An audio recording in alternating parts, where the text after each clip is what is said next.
ओम नमः शिवाय। जैसा कि आप सभी लोगों ने टाइटल में पढ़ ही लिया होगा कि आज हम लोग बात करने वाले हैं जल तत्वों के बारे में। जल का महत्व हमारे शरीर में क्या है और किस प्रकार से जल हमारे शरीर में कार्य करता है। निश्चित तौर पर आप ये समझिए कि इसे भूत शुद्धि कहते हैं। हम लोगों के शरीर में जो 5 प्रकार के भूत हैं, 5 प्रकार के भूतों से ही सारी सृष्टि बनी है। छित जल पावक गगन समीरा पंच रहित अधम शरीरा।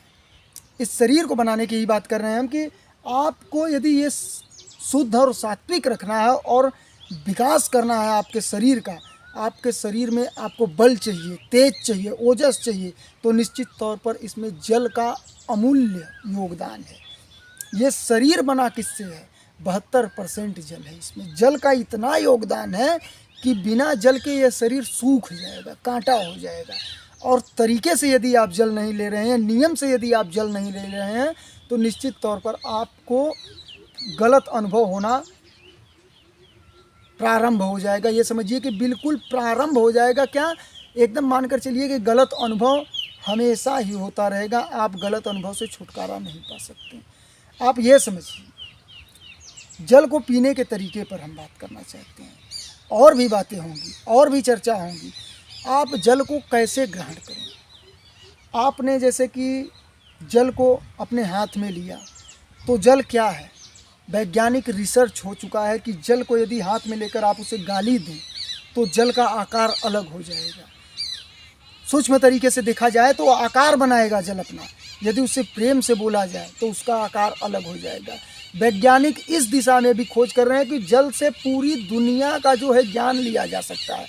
शुरू से लेकर लास्ट तक पृथ्वी पे जो जो घटित हुआ है, जल के पास सभी जानकारियाँ हैं। सभी तरीके से वो अपने अंदर समाहित किए हुए हैं। बस उसे निकालने का प्रयत्न करना है वैज्ञानिक को। अब आप ये समझिए, आपने जल को लिया, घटाघट पी लिया, वो जल आपको लाभ नहीं देगा और अपितु हानि पहुंचाएगा। आप ये समझने का प्रयास करिए। जल को आपने हाथ में लिया तो निश्चित तौर पर आपको प्रणाम करना है कि माता आप हमारे शरीर में जा रही हैं, हमें एनर्जी दे रही हैं, हमारे शरीर को पोषित कर रही हैं, हमें तेज बल बुद्धि विद्या दे रही हैं।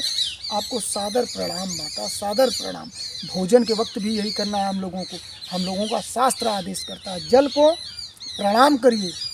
जल को घूंट घूंट करके पीजिए, जैसे चाय पीते हैं।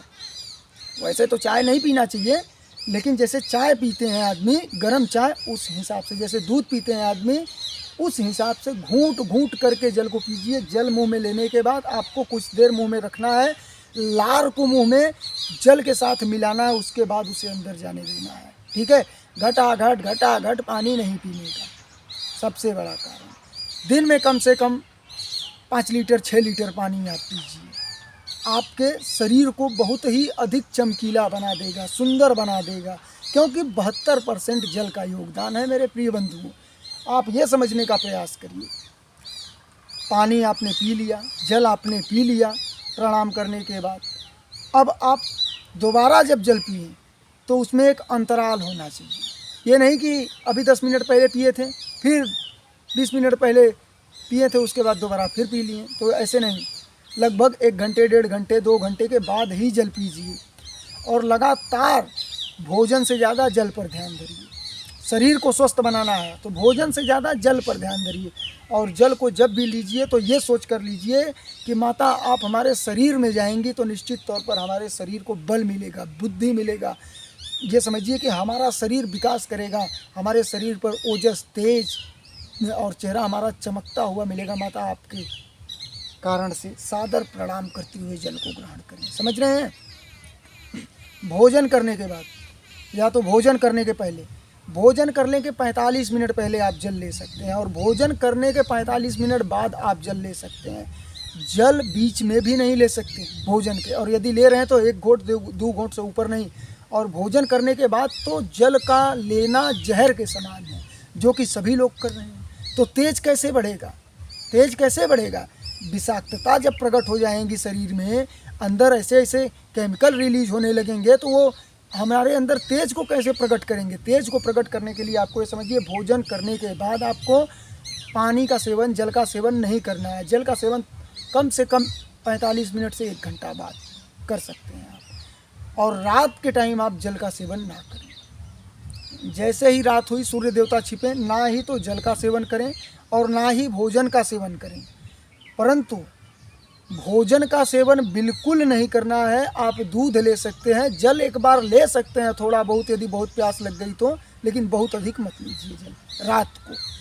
सुबह में जल ज़्यादा से ज़्यादा लेने का प्रयास करिए। सुबह उठते ही आपको जल जरूर पीना चाहिए। निश्चित तौर पर सुबह उठते ही पहला कार्य आपका है जल ग्रहण करना, और प्रणाम करने के बाद ग्रहण करना, सोच कर ग्रहण करना कि ये हमारे शरीर में निश्चित तौर पर लाभ प्रदान करेंगे।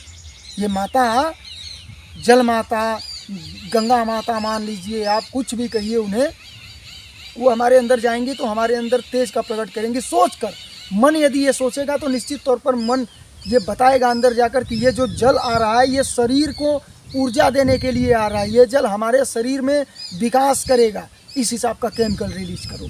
और यदि आपने ये सोचा कि बस घटाघट पिए चले गए और कुछ सोच ही नहीं रहे हैं, तो फिर उसका कोई मतलब नहीं निकलेगा। जल गया, जल निकल गया, कोई मतलब नहीं निकला।